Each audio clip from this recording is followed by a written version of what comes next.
अस्सलाम वालेकुम प्यारे दोस्तों जी, क्या हाल चाल है जी। दुआ करता हूँ कि आप सब खैरियत से हों। आज आपके लिए बहुत अच्छी सी एक मालूमात लेके आया हूँ जी। कोई पार्ट आपने मिस नहीं करना और मेरी बातों को गौर से सुनना है। आपने मद्देनज़र रखना है कि जी मलिक आपको क्या समझाना चाहता है। मैं आपको ये समझाना चाहता हूँ कि यार जो ये देखिए इसके अंदर तारें लगी हुई हैं, कुछ आरज़ी हमने चलाया हुआ था। ये जो पैनल हम बना रहे हैं, इसके पैनल के बारे में थोड़ी सी आपको मैं मालूमात देता हूँ, फिर मैं आपको समझाता हूँ कि ये किस लिए बनाया है। ये जो घर के अंदर एक सिस्टम लगता है, मैं आपको सिंपल सी मिसाल देता हूँ। जो आप वापडा को बिजली देते हो और वापडा से बिजली लेते हो, सोलर लगवाते हो, उसके पैनल के हवाले से मैं आपको ये बात करने वाला हूँ जी। आपने गौर से सुननी है और मद्देनज़र रखनी है, आपके काम आने वाली चीज़ें हैं। अब पहले का जो सिस्टम था, आज से 12-13 साल पीछे चले जाओ तो उसमें जो वायरिंग होती थी, उसमें ये होता था कि कोई किस्मत वाला घर होता था जिसके अंदर यूपीएस की वायरिंग होती थी। तो उसके बाद जैसे जैसे वक्त बीतता गया, चेंजिंग आती गई माहौल के हिसाब से। अब जो वक्त आ गया, अब इस वक्त में 3 कैटेगरी के जो पैनल होते हैं ना, ये बनते हैं। एक पैनल बनता है छोटे यूपीएस के हिसाब से, एक पैनल बनता है जो घर की हदूद तक आपने बिजली रखनी है, और एक पैनल बनता है जो आपने वापडा से बिजली लेनी भी है और वापडा को बिजली देनी भी है। अब इसमें 3 कैटेगरी के जो पैनल आ जाते हैं, उसमें तारों के फ़र्क भी आ जाते हैं। आपने वहाँ कौन सी तार इस्तेमाल करनी है और किस तरीके की इस्तेमाल करनी है।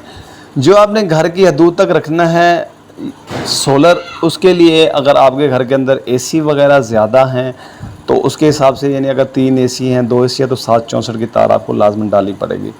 अगर आपका एक एसी है, घर का लोड है, तो आप 744 भी डाल दें तो कोई मसला नहीं है। अगर आपके घर के अंदर एसी वगैरह नहीं है, आप सोलर लगवाना चाहते हो, कल को आपने वापडा को बिजली देनी भी है, लेनी भी है, तो उसके हिसाब से आपको वायर डलवानी पड़ेगी। अगर घर की हदूद तक रखना है तो उसके हिसाब से आपको डलवानी पड़ेगी। अगर खाली यूपीएस लगाना है तो वो तो आप 729 भी डलवा दो तो कोई मसला नहीं है। मेन से आप पैनल तक, उसका पैनल भी छोटा बनता है।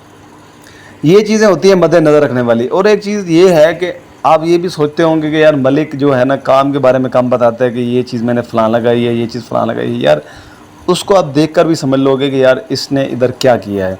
मेन मकसद ये होता है कि आपको एक चीज़ के बारे में समझाना कि यार आप घर के अंदर कौन सी चीज़ इंस्टॉल करवाओगे, आपको आने वाले वक्त में फ़ायदा देगी। देखिए, आप एक कोठी बना रहे हैं, एक बंगला बना रहे हैं, आपकी सोच नहीं है कि फ़िलहाल मैंने यार ये सिस्टम नहीं लगवाना, लेकिन वक्त में आपने ये आपके जहन में है कि यार 5 साल के बाद, 10 साल के बाद मैंने लगाना है। तो उसके लिए प्यारे भाई, ये देखें, ये ब्रेकर हैं, ये अलग ब्रेकर हैं छोटे लोड के लिए। बड़े लोड के लिए मैंने अलग सिस्टम रखा है। ये अर्थ लीकेज ब्रेकर है। यहाँ पर एक और अर्थ लीकेज ब्रेकर मैंने शिफ्ट करना है, जो इधर वाली साइड के है ना, उसको चलाने के लिए।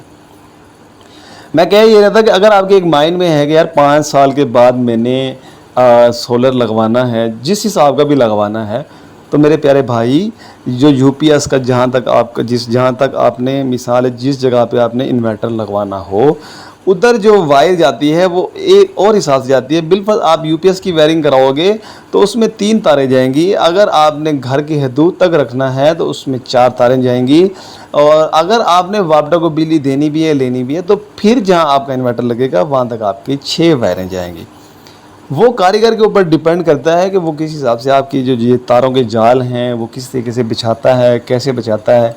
उसमें एक शॉर्ट रास्ता भी होता है। अगर घर के अंदर कोई सिस्टम बना हुआ है तो वो देखना पड़ता है कि यार कहाँ से हमारी जो वायर है कम लगेगी। तो यार ये काम आप करा लिया करें। फाइनली देखें, हमारा ये जो पैनल है ये तैयार हो गया। अब इसके बारे में थोड़ा सा मैं आपको समझाता हूँ।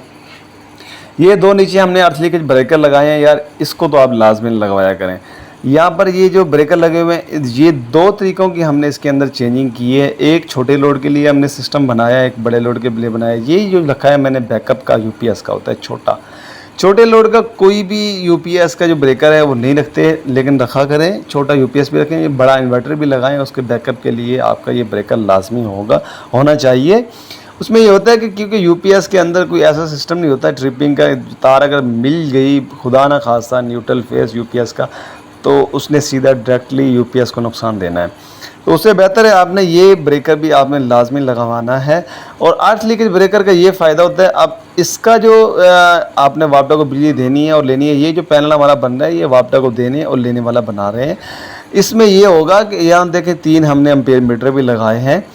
वापडा को अगर इसकी 2 तरीके की आपने कैटेगरी बनानी है तो उसमें ये होगा कि अगर छोटा जो आपका लोड है और बड़ा लोड है, अगर उसकी तार उसमें अटैच होगी, उसकी उसमें अटैच होगी, तो ये ब्रेकर अर्थ लेके लगाने का फ़ायदा ये है कि ये ट्रिप हो जाएगा। अगर यहाँ पर आपने 2 पोल ब्रेकर का इस्तेमाल किया तो फिर ट्रिप नहीं होगा। एक चीज़ और भी आपको बताता हूँ, बाज़ कारीगर कहते हैं कि यार आप डबल तार की वायरिंग करा लें। तो यार मेरे प्यारे भाई, या ब्रेकर के बारे में भी आपको समझाता रहा हूँ मैं। ये जो ब्रेकर ऊपर वाले लगे हैं ये बेडरूम के हैं, ये जो रिले लगी हो ये इसके बारे में मैं आपको बताता हूँ। ये पहली रिले है, ये छोटे लोड के लिए है। जो आगे वाली रिले है सेंटर वाली, ये है जी जो हमारे आयरन हो गई और ओवन हो गया, इस्त्री हो गई, मोटर होगी, ये उसके लिए। आखिरी जो हमारा लगा हुआ है ये जो ऊपर वाले 4 ब्रेकर आपको नज़र आ रहे हैं, यहाँ पर 4 एसी हैं, उनके लिए लगाए हैं हमने। हर चीज़ की अलग अलग हमने एक तरतीब बनाई है। ये इसके अंदर हमने एक रिले भी शिफ्ट की है, वो आपको नज़र नहीं आ रही, वो मैं आपको दिखा नहीं सका, उसके लिए माजरत चाहता हूँ।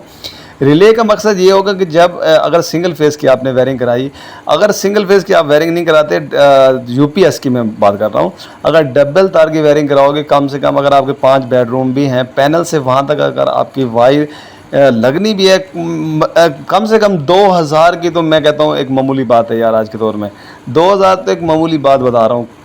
3000 3500 की 4000 की तार लगती है। क्यों? क्योंकि डबल तार का जाल बिछना है, उसके अंदर यूपीएस की डबल बिछानी है, फिर पैनल तक लेके आनी है डबलिंग, तो उसकी आप खुद समझ लें, खुद समझदार है। मैं आपको सिंपल सी मिसाल दे रहा हूँ। 5 बेड आपके पोर्शन भी हो, 10,000 की वायर बनती है। उससे बेहतर है आप एक रिले लगा लें, 2500 2000 की आती है, उससे आपका सिस्टम चल जाएगा। ये देखें, ये हाइब्रिड सिस्टम हमारा ऊपर लगा हुआ है जी। इसकी हमने जो पैनल की सेटिंग मैं आपको बता रहा था, यही सेटिंग हमने नीचे की है। ये इसका 3 फेस मीटर लगता है, फेस एक ही काम आता है, 2 फेस आपके जो है वो ऐसे खड़े रहते हैं। अगर आपने किसी को अलग से लोड चलाना है तो वो उसके लिए काम आते हैं। यहाँ पर भी ब्रेकर लगे हुए हैं, लेकिन अर्थ लीकेज यहाँ ब्रेकर नहीं लगा हुआ। हमने नीचे इसलिए लगाया कि कोई मसला बने तो ब्रेकर ट्रिप हो जाए। तो आपको दुआ करता हूँ कि आपको जो मेरी मूवी है और मेरी बातें हैं समझ में आई होंगी। यार चैनल सब्सक्राइब कर दें यार, ऐसी ऐसी मूवी आपके लिए मैं भेजता हूँ, इंशाल्लाह आप याद रखेंगे, आपके काम आएंगी। आपको मज़ा भी आएगा कि यार मलिक साहब ने जो हमें बातें समझाई हैं वो हमारे काम की हैं। अभी मुझे एक काम मिला है, ये देखिए नीचे मैं जा रहा हूँ, ये ऊपर लगा हुआ है सिस्टम, नीचे इसका मैंने पैनल बनाया है। तो एक अभी मैंने काम लिया है, उसकी भी मैं आपको मूवी भेजूंगा। उसके अंदर जो भाई ने वेयरिंग कराई है ना यार, बेड़ा घर करा दिया उसने, तो हमने उसके अंदर कुछ चेंजिंग करनी है। इसके बाद उसका पार्ट भी कुछ दिनों में भेजेंगे इंशाल्लाह, वो भी आप देखिएगा। तो इस मूवी के साथ दीजिए जी मलिक आरिफ को इजाज़त। मिलते हैं एक नेक्स्ट वीडियो में, कोई अच्छा सा और प्यारा सा आपके लिए काम ढूंढ के आते हैं। दुआ करता हूँ कि आप भी जब घर की वायरिंग कराएंगे तो कारीगर से आप मशवरा लाजमी करेंगे और इस हिसाब से आप पैनल की सेटिंग बनवाएंगे। ठीक है जी, अल्लाह हाफिज़।